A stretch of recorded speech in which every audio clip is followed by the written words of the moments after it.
Andiamo incontro al futuro con spirito libero per ascoltare tutti e per dare voce a tutti. Va ora in onda Una gemma in cucina, alla scoperta delle gemme della cucina, innanzitutto italiana, con Gemma Gaetani.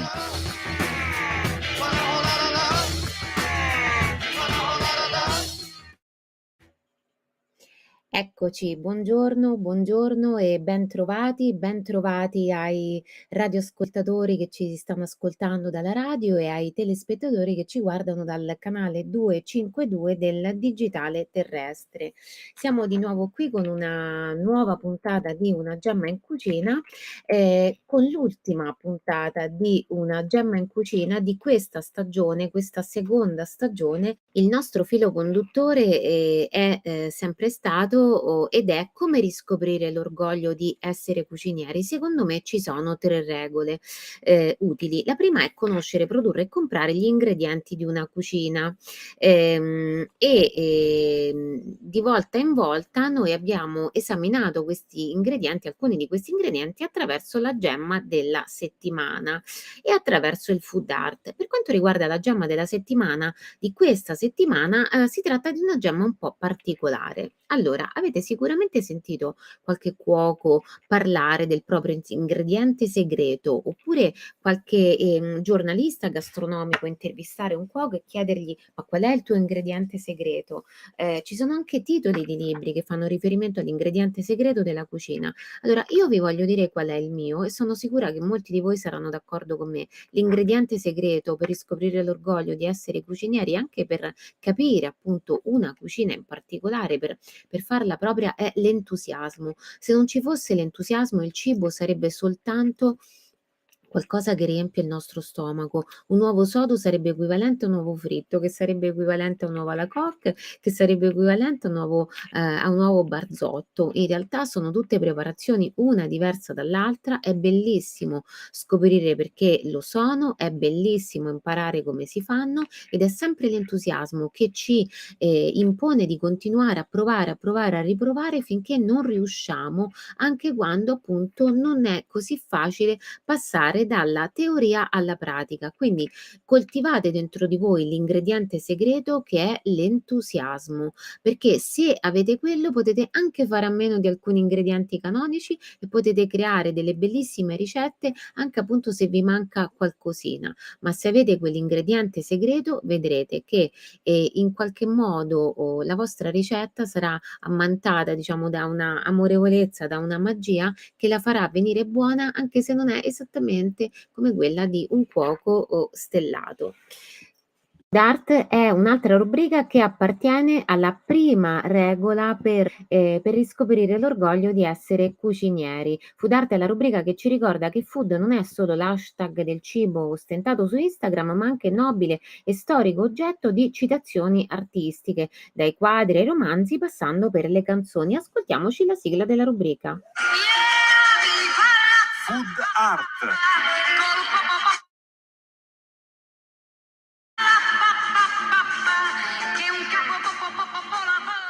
Ecco, La pappa è un capolavoro e oggi scopriamo un capolavoro di satira politica, una vignetta di, importante e profonda riflessione che usa come elemento di riflessione proprio, del cibo. Il food art di questa settimana è una vignetta del disegnatore, satirico Alfio Krancic, ehm, conosciuto appunto per le sue bellissime vignette, profonde vignette di satira politica. In questo caso Alfio, l'ha messa anche sulla pagina Le Vignette di Krancic, questa pagina appunto di Facebook, pochi giorni fa appunto ha realizzato e ha messo questa vignetta che si intitola I forzati. Il titolo della vignetta è Youtubero, l'assonanza è con YouTube, che è appunto la piattaforma su cui, tanti youtuber e influencer caricano video. Il riferimento è naturalmente a quello che è successo a Roma, a Casalpalocco, i The Borderline, realizzando una challenge, un video per una challenge decisamente assurdo, cioè guidare per 50 ore consecutive. Hanno investito un'auto che conteneva una mamma con la figlia e il figlio. Il figlioletto purtroppo è morto e Alfio consiglia, piuttosto che stare su YouTube, andare nel bel campo youtubero, un campo di lavori forzati dove scavare patate, metterle nelle cassette e trasportarle. Sono convinta anche io che a questi youtuber farebbe bene un po' di lavoro di questo tipo. La biblioteca di cucina. Non ce l'hai, vieni con me, te la farò vedere. Ecco, questa è la sigla della, seconda regola, utile a riscoprire l'orgoglio di essere cucinieri, cioè conoscere le ricette di una cucina, e in questo ci aiutano i libri che secondo me il cuciniere, l'aspirante cuciniere non può non avere. Questa ultima settimana vi consiglio di Paolo Petroni, presidente dell'Accademia Italiana della Cucina, il libro della vera cucina toscana Demetra. Si tratta di un libro pocket, come vedete piccolino, ma che contiene oltre 1000 ricette della cucina toscana. In questo periodo va molto di moda la cucina romana, la cucina laziale per estensione, così la cucina milanese e ancora per estensione quella lombarda, ma ci sono delle regioni italiane che sono piene di ricette, ehm, imprescindibili secondo me. E sapete quali sono queste regioni? Tutte le regioni italiane. Per oggi vi consiglio questa perché secondo me vi consiglio la cucina toscana perché secondo me sarà una delle prossime mode. Come dicono appunto i giovani, stay tuned, cioè rimaniamo sintonizzati e vediamo se, avrò, ragione. E dopo la rubrica La biblioteca di cucina, attraverso la quale esercitiamo la seconda regola per diventare cucinieri orgogliosi di esserlo, cioè conoscere le ricette di quella cucina, ci, rivolgiamo alla terza e ultima rubrica. Sentiamoci la sigla. La videoricetta.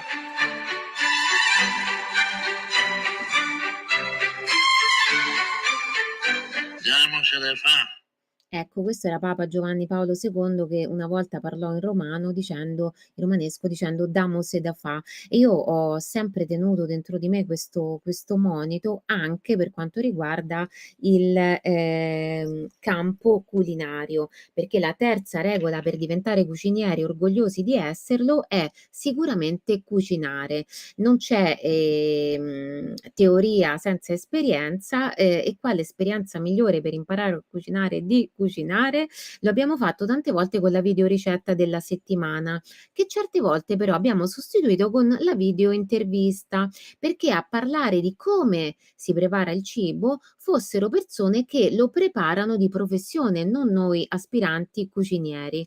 E quindi, adesso ci andiamo a vedere l'ultima parte dell'ultima video intervista della stagione a Luca Fasano, titolare dell'azienda Valverbe, che produce tisane, filtro e anche erbe appunto per la cucina. Io prima però di lasciarvi alla parte finale di questa interessantissima video intervista che vi consiglio di, seguire, vi voglio salutare e vi voglio ringraziare.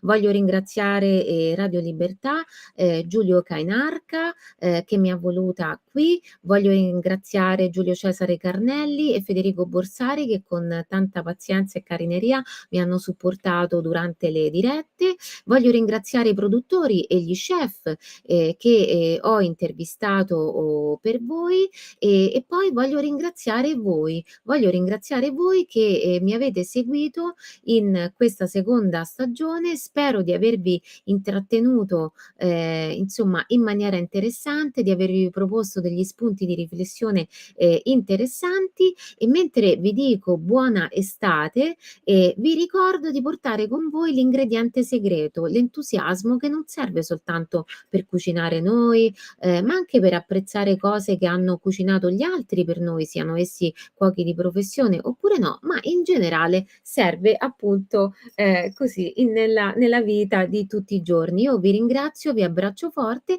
e spero di vedervi per una terza stagione di Una gemma in cucina. Ciao, buona estate. D'altronde questa è l'applicazione corretta, diciamo, no, del concetto di, chilometro zero o territorio, il prodotto del territorio. Io questa trasmissione appunto che conduco, ogni tanto parlo proprio di questo, no, del per esempio del, determinismo alimentare, cioè se io per dire nasco in montagna non posso mai mangiare nella vita un pesce di mare? Certo che posso mangiarlo, però diciamo rispetto a una globalizzazione selvaggia contemporanea, no, che mi porta magari sulla tavola anche qualcosa che io produco, no, io come nazione dico, invece secondo me, è più etico, ecco, valorizzare i prodotti del territorio locale e poi i prodotti del territorio distante da quello locale che non ci sono in quello locale. Perché a volte voglio dire questo, a volte si applica un concetto, no, di territorio diciamo un po' "ottuso" tra virgolette. Mentre invece è chiaro che non è che dobbiamo coltivare ora in Italia anche la coltura tropicale, poiché non lo possiamo fare. Questo non toglie che però laddove ci sono delle zone di eccellenza o anche semplicemente delle zone che da sempre, da molto tempo sono votate a quelle produzioni, ha senso valorizzare quelle produzioni, perché poi si crea tutto intorno un'economia. Io leggevo che comunque in qualche modo la volontà di ripopolare un po' la montagna, no, si parla sempre di questa montagna spopolata, della gente che scappa, Sì. ma e questo anche questo obiettivo, è stato raggiunto. Sicuramente c'è un ritorno alla montagna, c'è una maggiore attenzione alla valorizzazione di ciò che la montagna può offrire. Da parte nostra c'è un recupero di molti terreni di montagna che erano stati abbandonati, che vengono ripuliti, vengono disboscati con le dovute autorizzazioni. Un ultimo progetto sono circa 70.000 metri di terreno nella zona di Sant'Eusebio, che è una bellissima collina qui vicino a Melle, dove abbiamo piantato oltre 3.000 alberi, perché coltiviamo anche il bosco, perché il bosco ci dà le foglie di betulla, le bacche di sambuco, il biancospino, sono alcuni alberi che noi di solito raccogliamo a livello spontaneo, e concentrarli in un'area è per noi importante, e valorizzare i prodotti locali è certamente una priorità. Ovviamente in una gamma di prodotti ampia, con il mercato che noi serviamo, è richiesto anche di avere alcune integrazioni con dei gusti che ben si sposano magari con le botaniche locali, e da qui nascono questi gusti di cui si parlava prima. Ovviamente nel nostro panel prodotti la priorità, la crescita viene sempre portata avanti su un discorso di agricoltura sostenibile e di opportunità di coltivazione in loco, quindi magari il ginseng viene sostituito dalla rhodiola rosea, che è una radice che ha pari proprietà del ginseng, è conosciuta come ginseng delle Alpi, e al posto di utilizzare il classico ginseng che non è propriamente locale viene sostituita con questa pianta. Come dolcificante coltiviamo la stevia, sembrava un qualcosa che era difficile da coltivare, in realtà è stato molto più semplice del previsto. Quindi l'arte nostra è quella di valorizzare ciò che la natura ci offre. Dopodiché all'interno del nostro panel prodotti si trovano anche degli ottimi tè, perché servendo bar, ristoranti, il mondo Horeca, questi ci chiedevano anche di avere l'integrazione del nostro catalogo, che valorizzavano anche dei tè, e da qui nasce il discorso di valorizzare dei tè sicuramente più lontani, però di alta qualità, per mantenere equilibrato il progetto sia su ciò che confezioniamo e sia legato al progetto di ciò che produciamo. Sì, sì, sono completamente d'accordo. Vede, per esempio, non sapevo che esistesse questo ginseng delle Alpi, no, cioè io penso che sia giusto valorizzare le eccellenze di tutti i territori e abbia più senso importare qualcosa che magari noi non abbiamo.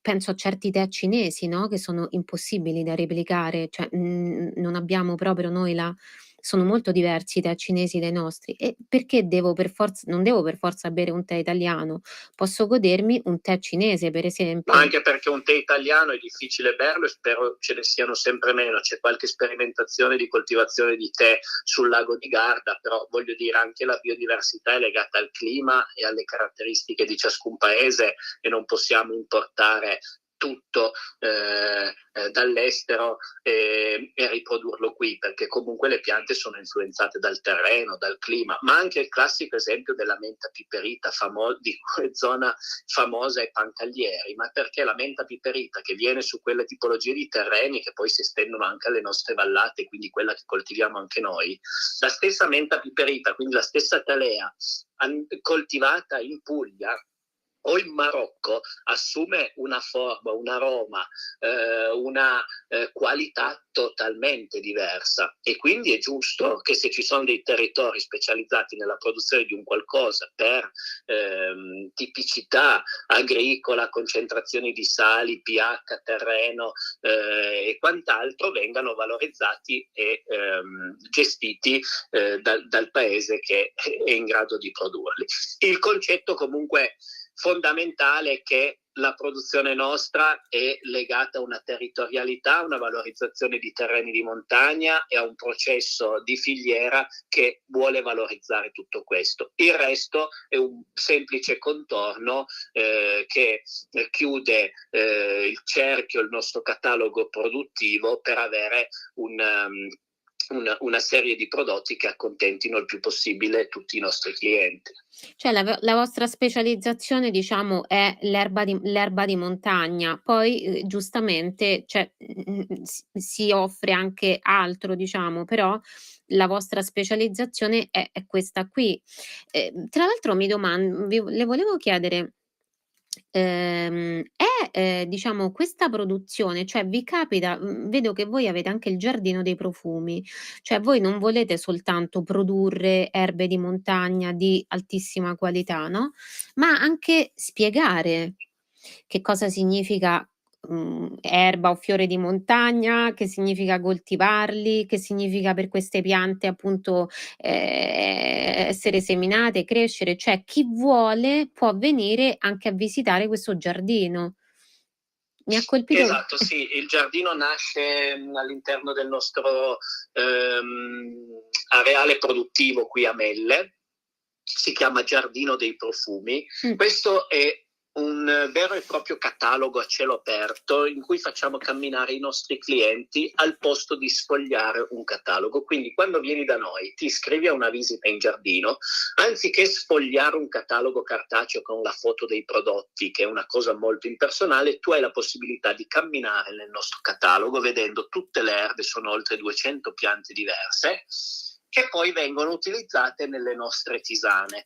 È un progetto ambizioso che sta dando dei grandi risultati perché ne esistono pochi in Italia. Stiamo lavorando tantissimo con le scuole, con i gruppi, con i camminatori, con anche i turisti che sono incuriositi, perché questo giardino è diventata la cornice di tantissimi eventi che tra l'altro sono sul nostro sito nella valverde.it nella sezione eventi e nell'estate proponiamo tantissime attività in parte legate alle erbe con la cucina, la botanica, quindi incrociamo il cibo con le erbe spontanee, facciamo alcune serate al chiaro di luna con le tisane e questo giardino è diventata cornice di tantissimi eventi e in primis vuole essere un modo per formare e informare i nostri clienti su quello che è il nostro mondo là fuori, su ciò che ci differenzia, perché noi siamo bravi a coltivare, a gestire la parte agricola, ma pochi percepiscono che dietro una tisana vista su uno scaffale ci sia così tanto lavoro. E da qui nasce il progetto delle visite per far conoscere a più persone possibili che siano interessate a farlo cosa c'è e come nasce una tisana Valverde. Tra l'altro, io ho avuto l'impressione, insomma, che sia forte questo vostro desiderio di, creare un po' cultura, no, della tisana e della montagna e delle erbe in generale, medicinali. Per esempio, vi faccio i complimenti, ho visto che avete anche la confezione multigusto, no, che mi sembra un po' un come dire, il pacchetto d'ingresso per chi non per chi non è così esperto di tisane, no, nel pacchetto multigusto, io ci trovo la tisana, varie tisane, sono 11 gusti, e poi c'è anche, diciamo, una spiegazione sintetica che però mi aiuta a capire, a orientarmi, a iniziare, diciamo, a capire. Quindi per esempio c'è il teglio e arancio per il relax, c'è l'infuso della sera, c'è, l'infuso alla liquirizia che ha anche un effetto digestivo, per esempio. Ehm, Lei ha la sensazione che perché io ce l'ho, perché io le dico la verità, a parte la camomilla, il tè, io non sento tutte queste persone che dicono: "Ah, mi sento la pancia un po' gonfia, ora mi vado a fare una bella tisana di finocchio", per esempio. Cioè, vedo che, col tempo noi abbiamo perduto questa cultura, no, dell'aspetto medicale delle erbe. Ma in realtà il trend è contrario a questo, nel senso che sempre più persone si rivolgono ai rimedi naturali Adesso, adesso, sì, sì. senza voler estremizzare comunque il discorso, rivolgendosi a rimedi naturali che possono aiutarli nelle piccole problematiche di ogni giorno. Quindi il consumo è in crescita. Ovviamente molte tisane che sono sul mercato vantano i claim, ma poi sono qualitativamente poco corrispondenti a ciò che indicano sull'astuccio.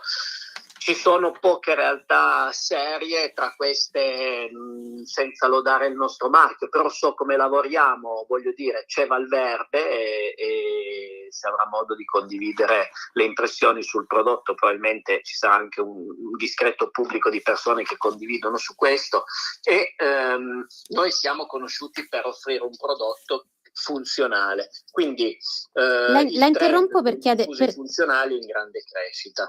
Ecco sì, questo volevo dire, cioè che noi avevamo un po' perduto, no, l'idea, non conoscevamo tanti giovani, magari lo recuperano adesso, però, chi è stato giovane prima, magari negli anni '80, '90, insomma, io non credo che ci Sì. fosse questa moda della tisana, invece adesso c'è, cioè io posso entrare in un bar e chiedere qual è il ventaglio di tisane a mia disposizione, cioè non mi guardano come un extraterrestre. E a questo e questo naturalmente anche grazie a, produttori come voi.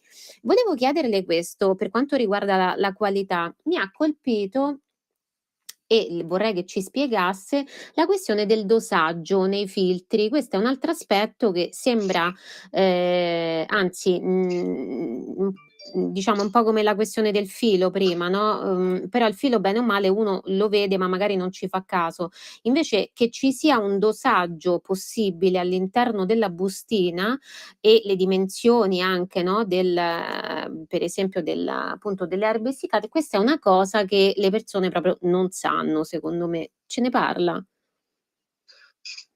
Il dosaggio in una bustina filtro è importantissimo, ma oltre al dosaggio è importante anche cosa io metto nel filtro, perché il filtro è un ottimo, intanto la bustina filtro nasce per riciclare gli scarti delle parti più nobili delle piante che venivano in passato date alle erboristerie, quindi di un tritato di scarto che non si vede più perché finisce in un filtro, quindi sparisce all'occhio, additivato con magari alcuni aromi e coloranti. In passato questa era la ricetta base della tisana in filtro, che si affiancava all'offerta di tè in filtro che invece stava già alzando la sua qualità produttiva.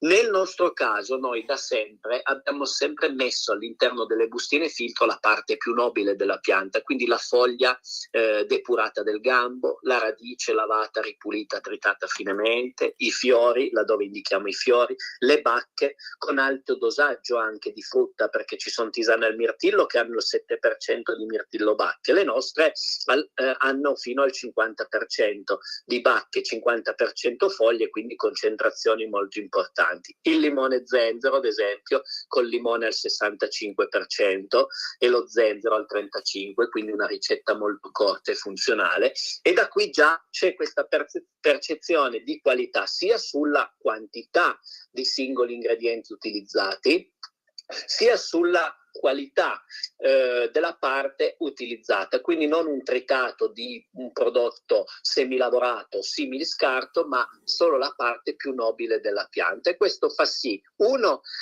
che possiamo tenere delle grammature giuste, perché a volte guardare quanti grammi di prodotto mi dà un fornitore di tisane in filtro non è un elemento di valutazione e comparazione, perché spesso chi gramma molto è perché trita anche molti scarti nel filtro. Quindi la grammatura non sempre è un indice di qualità. Noi di solito gestiamo grammature intorno a 1 grammo, 1,5 grammi, perché se ti metto 1,5 grammi di puro fiore oppure foglie non ho bisogno di metterti 3 grammi, dandoti magari solo 1 grammo di fiore e 2 grammi di gambi tritati che non hanno gusto. E da qui nasce tutto il nostro progetto, ed è questa la chiave anche del discorso di funzionalità. Oltre a un'essiccazione di qualità, c'è sicuramente una grammatura e una qualità del prodotto all'interno di ogni singolo filtro, che è un po' come uno scrigno che conserva la qualità del prodotto fino alla tazza, di altissima qualità, al fine di garantire un corretto dosaggio per ogni tazza. Polenta di rock, ogni domenica Dalle 21 la musica rock. con il mic e il Pivi. Rock and roll col CH. E ricordas che pulente virtuosa convenios. Quotidiano di Sicilia, il quotidiano d'Italia, l'informazione che ribalta i luoghi comuni, una vera visione dei fatti, l'Italia vista da sud.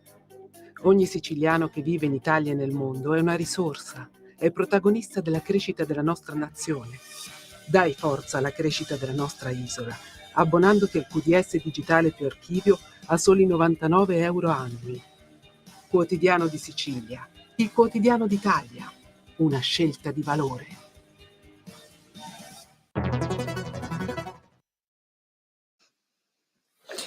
Grazie per averci spiegato questo aspetto che io stessa, diciamo, non avevo capito fosse così importante in passato. Quindi non è, è preferibile ed è giusto, no? Avere una giusta quantità di parti di qualità della pianta piuttosto che una grossa quantità di scarti della pianta. Infatti io vedo che addirittura voi ci mettete c'è l'indicazione dei milligrammi all'interno delle bustine. Cioè, per esempio nella Relax Tiglio e Arancio io vedo che ci sono 800 milligrammi di frutto di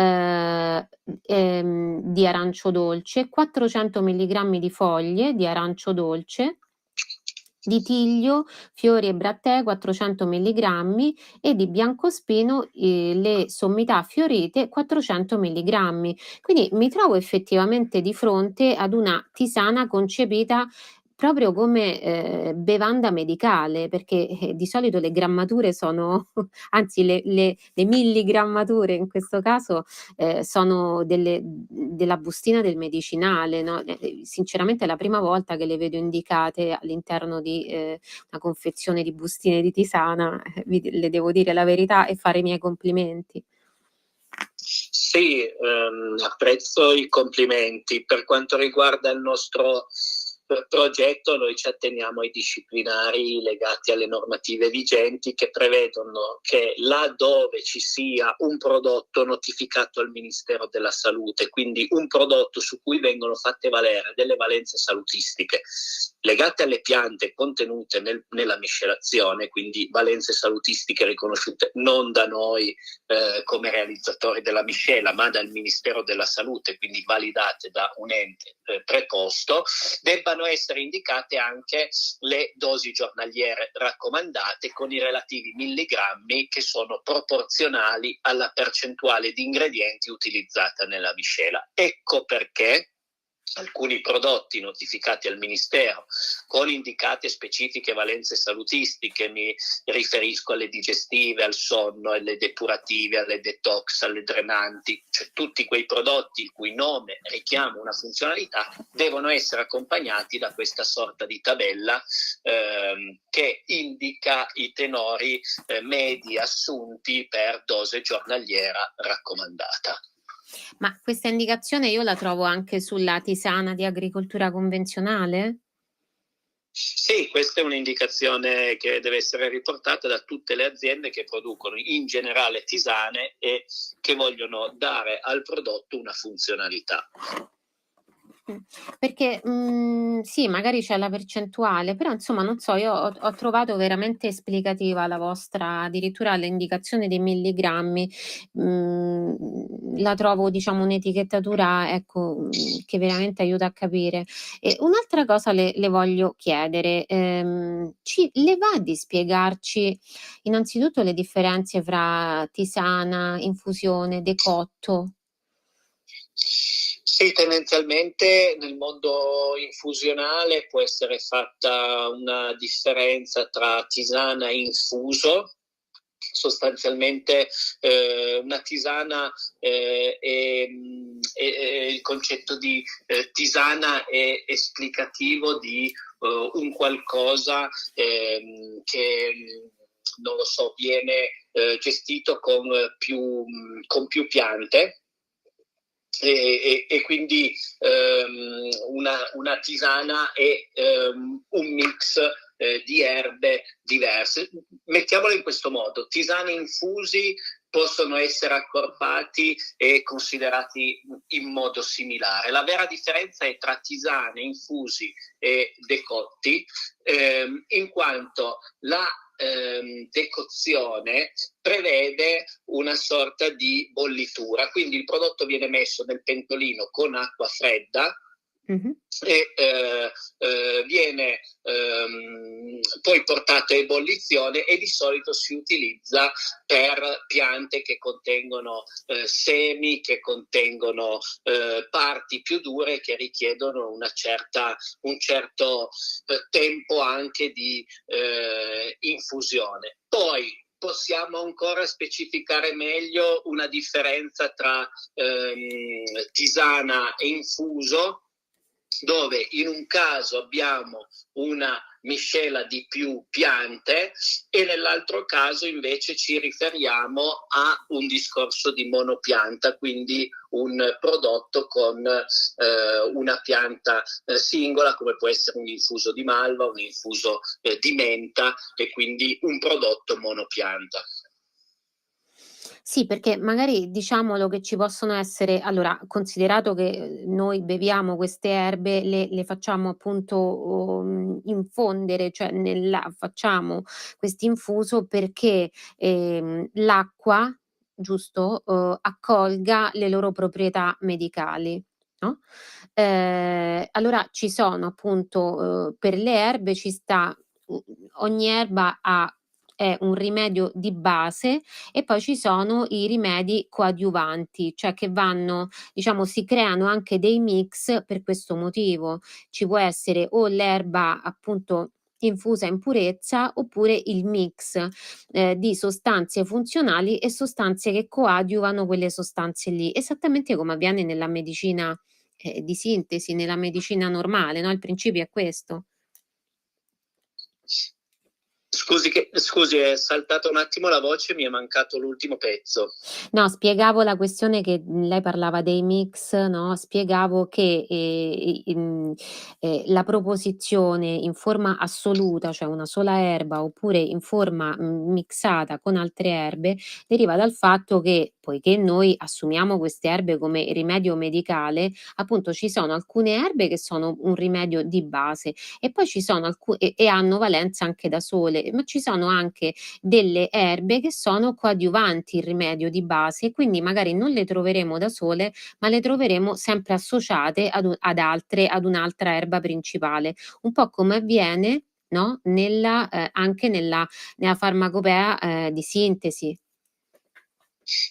Certamente, ci sono alcune piante dal gusto anche molto intenso e molto forte che da sole non avrebbero ragione di esistere e anche a livello di gusto e anche magari come proprietà sarebbero troppo intense, quindi mal assorbite dall'organismo. Tendenzialmente come nasce la filosofia, la ricetta di una nostra tisana, che non vuole essere una ricetta per tutte le tisane del mercato, ma indicativamente vi esplico come vengono create le nostre tisane. Tendenzialmente noi individuiamo un panel per la realizzazione del prodotto composto da 4-5 piante. 3 piante devono essere attive a livello funzionale rispetto alla funzionalità che si vuol dare al prodotto. Non lo so, facciamo l'ipotesi di un sonno sereno. Allora, passiflora, escolsia e melilotto saranno le 3 piante attive legate alla funzionalità. E poi nella miscela troveremo da 1 a 2 piante che andranno semplicemente a essere proposte come correzioni di gusto. In questo caso può esserci l'arancio dolce, in altre può esserci il limone, la cannella, lo zenzero. Ovviamente hanno proprietà sinergiche, ma dosaggi più limitati per non coprire e non interferire con le piante principali del prodotto. Questo è un po' come nasce una nostra tisana con più piante. Poi ci sono i grandi classici, quelli come la camomilla, il finocchio, la malva, la melissa,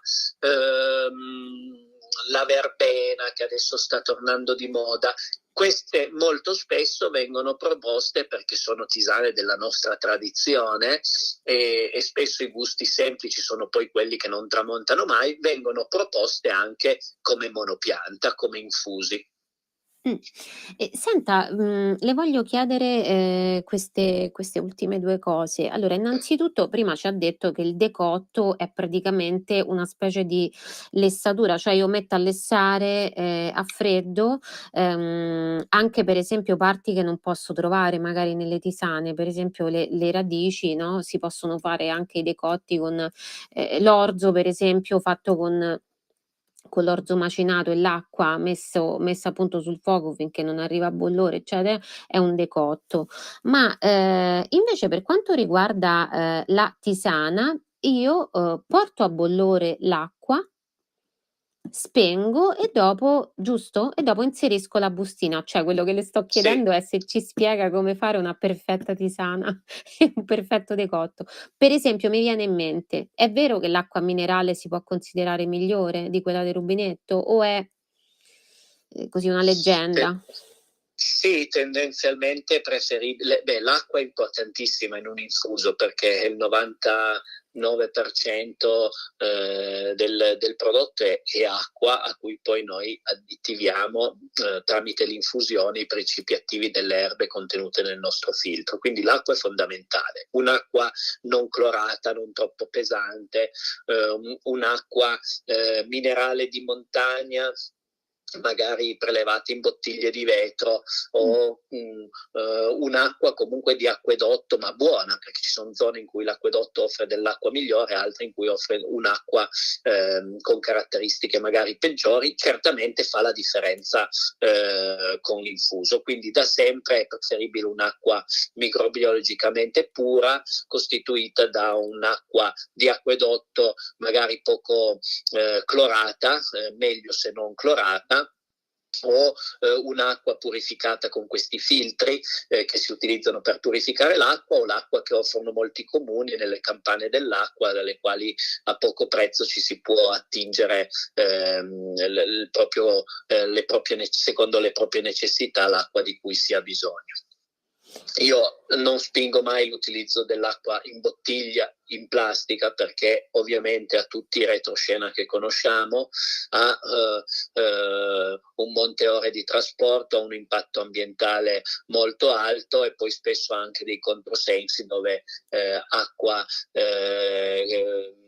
del Piemonte viene venduta in Puglia e magari fonti pugliesi fanno il percorso al contrario, muovendo tonnellate e tonnellate di prodotto che, se in qualche modo possiamo evitare, secondo me è già un buon passo per un maggior rispetto per l'ambiente. Sì, poi in tutta Italia comunque noi abbiamo anche, poco fuori dalle città, abbiamo delle sorgenti, per esempio intorno Roma, io sono di vivo a Milano ma sono di Roma, intorno Roma ci sono varie sorgenti dove si può naturali, dove si può andare con le proprie bottiglie, chiaramente chi lo fa Sì. ci va con le sue bottiglie di vetro e si va a prendere l'acqua, in alcuni casi addirittura non si paga proprio nulla.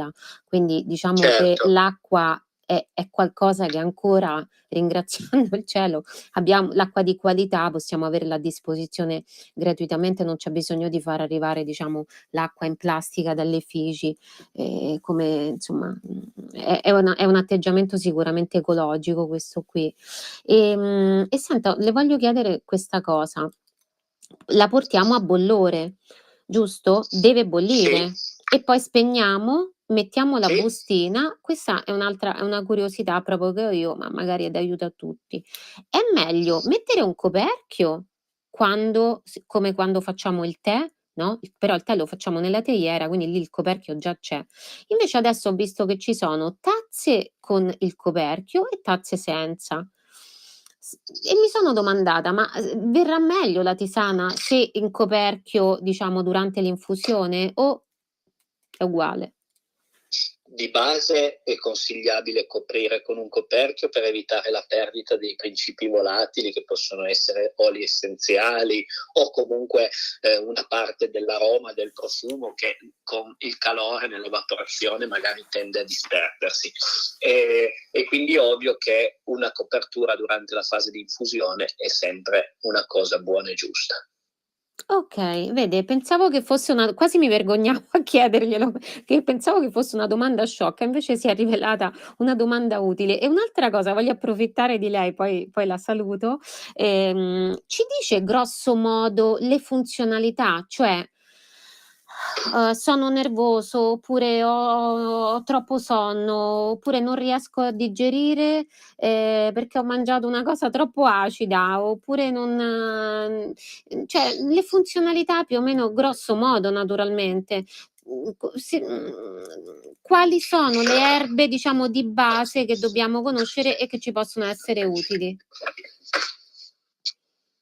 Sì, diciamo che il mondo delle tisane appare molto ampio in prima battuta, perché quando vediamo questi scaffali sono sempre invasi da un sacco di prodotti diversi, ma poi le macro categorie che potremmo analizzare sono molte meno di quelle che uno possa immaginare. Possiamo riassumerle in 4-5 categorie principali.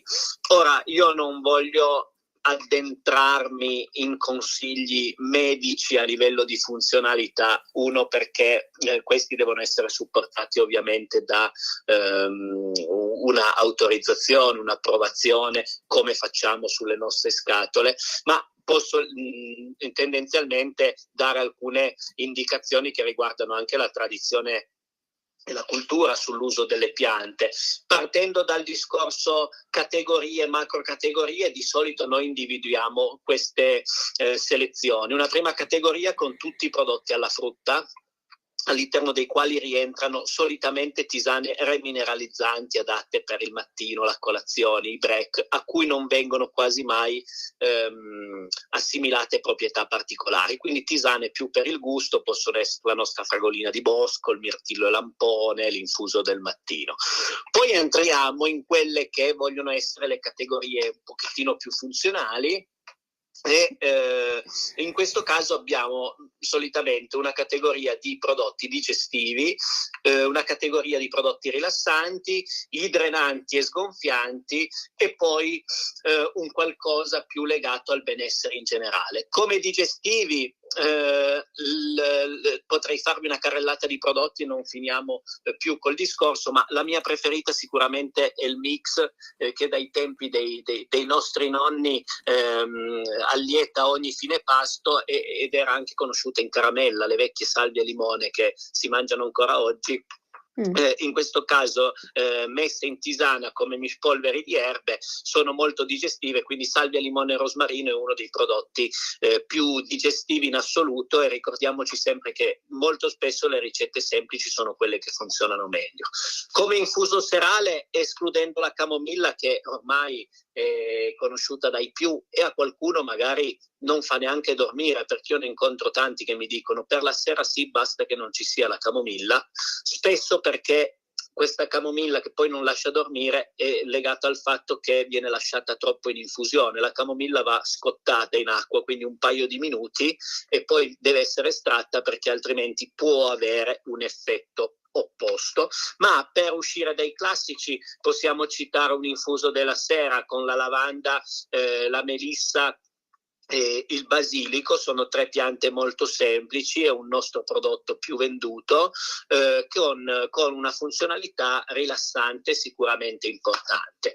E poi per chiudere sui prodotti drenanti e sgonfianti, come sgonfiante il più conosciuto è il finocchio. Ci sono varie tipologie di finocchio, una di quelle più da noi più utilizzate è una varietà dolce che è buonissima. E poi ci sono diversi prodotti che abbinano funzionalità delle piante con proprietà drenanti o depurative, come può essere la nostra Depura, dove troviamo il tarassaco, la classica pianta che fa quel bottone giallo, è conosciuta anche perché il fiore diventa un soffione e spesso si vede nei prati, il limone, l'ortica, la spirea, che è una pianta che agisce sull'apparato diuretico e quindi ha comunque un'attività sinergica col discorso depurativo. Oppure un altro prodotto che abbiamo fatto, che è un detox col carciofo, perché il carciofo è conosciuto per questa sua attività associata al gusto amaro come depurativo per il fegato, a volte abbinato anche al boldo, che è una pianta molto interessante per la depurazione, e che offrono tutti spunti funzionali con piante molto semplici che, miscelate nel giusto modo, hanno un'attività comunque importante sull'organismo. Poi ci sono tutti i mix legati al benessere più in generale, che possono essere quei prodotti stagionali come l'echinacea alpina, per citarmi l'ultimo prodotto della carrellata. È un prodotto, l'echinacea, che alza le difese immunitarie, quindi magari abbinata al timo, all'eucalipto, può avere un mix tra attività per prevenire i malanni stagionali e avere anche un piacevole effetto balsamico in caso di tosse o mal di gola. Anche se per il mal di gola poi alla fine, senza andare in prodotti così elaborati, la vecchia e buona malva può offrire tutte le caratteristiche del caso per alleviare come antinfiammatorio sia il mal di gola, sia le infiammazioni al cavo orale, sia i problemi di reflusso. Grazie alle mucilagini che contiene, ha un sacco di attività, quindi molto spesso scegliamo prodotti semplici, magari con una ricetta corta, perché poi sono quelli più semplici che hanno un'attività forse migliore, più immediata e più importante sui nostri piccoli problemi quotidiani. Tra l'altro la malva, è proprio in questo periodo che anche noi in città vediamo la malva, perché compare spontaneamente questi fiorellini molto belli di color violetto, compaiono certo sconsiglio assolutamente di raccoglierli per farci la tisana, assolutamente no, però dico la malva è per esempio ecco, i nostri nonni sicuramente conoscevano le proprietà della malva, e quindi sono contenta che ci abbia spiegato insomma che cosa serve la malva, perché magari ce l'abbiamo intorno e tanti neanche sanno che appunto che quei fiorellini sono fiorellini di malva. E invece per esempio la liquirizia, questa è un'altra cosa che non sanno in tanti, che la liquirizia può alzare la pressione. quindi magari sgranocchiano appunto caramelline e zuccherini di liquirizia e poi magari si ritrovano con una pressione troppo alta come se avessero bevuto troppi caffè. Per esempio può essere utile questa proprietà ora che arriva, se arriva, speriamo che arrivi, l'estate, quindi diciamo quando ci sentiamo un po' deboli magari prenderci anche un infuso di liquirizia. La liquirizia è conosciuta per queste attività legate a un discorso di pressione e aumento appunto di quest'ultima. Ovviamente una tisana alla liquirizia, se uno è un soggetto che non ha particolari disposizioni mediche, non ha un'influenza così importante dal dire ho la pressione alta, non mi bevo la tisana alla liquirizia. Effettivamente chi soffre di pressione bassa può essere favorito da questo prodotto perché è conosciuto per alzare la pressione, quindi magari in giornate estive molto calde o anche in inverno, quando uno al mattino vuole avere un pochettino più di energia perché soffre comunque di pressione bassa e vuole rafforzare un pochettino questo discorso, può assumere una tazza di liquirizia. Tra l'altro la nostra non è liquirizia pura ma anche del finocchio e della menta, quindi un gusto tendenzialmente molto gradevole, e la liquirizia ha un'ottima attività digestiva, quindi se assunta dopo i pasti uno può anche beneficiare di questa sua proprietà digestiva, antireflusso. È un ottimo prodotto, peraltro per chi ama le tisane leggermente più dolci senza aggiungere dolcificanti, la liquirizia è anche un ottimo dolcificante naturale. Sì, vedo, voglio parlare anche solo di questa, poi veramente la lascio, l'ho un po' rapita in questa lunga intervista. Per chi è a dieta, per esempio, è molto interessante la tisana cioccolato e arancio, che diciamo rappresenta un'alternativa più leggera, light, come si dice, dietetica, rispetto a una cioccolata calda in tazza o della cioccolata proprio da mangiare, da sgranocchiare. Mi piace questo cioco e arancio, ecco. Sì, il cioco arancio nasce come prodotto tendenzialmente invernale per riscaldare un pochettino le serate più fredde in modo naturale, e al posto della classica cioccolata. Questa può essere anche utilizzata, in alcuni casi è stata proposta come un infuso che poteva accompagnare ad aiutare a ridurre il senso di fame. Poi è importante avere una dieta equilibrata e quindi seguire una dieta stabile e senza il dover saltare dei pasti, però può essere utilizzata come rimedio per ridurre il senso di fame. È un prodotto che però nasce più per il gusto, per inserirsi in quella finestra invernale di prodotti per chi vuole scaldarsi durante l'inverno. Okay. Senta, io, la ringrazio, diciamo tra l'altro una cosa che voglio dire, prima lei mi ha parlato a lungo, insomma, della questione della filiera corta, poi però i vostri prodotti, diciamo, riusciamo a trovarli un pochino dappertutto, perché per esempio notavo che siete, da Eataly, ma siete anche da Esselunga, siete all'Auchan in Piemonte, alla Coop in Lombardia, Piemonte e Liguria, nei Tigotà, insomma al Natura Sì, siete praticamente al Conad dell'Adriatico, quindi vi riusciamo a trovare più o meno in tutta Italia. Sì, ha citato alcuni nostri canali di distribuzione. È ovvio che in queste catene noi abbiamo un panel di prodotti di oltre 40 miscelazioni diverse. In queste catene solitamente sono presenti solo un piccolo assortimento e come quantità noi riusciamo a supportarle perfettamente.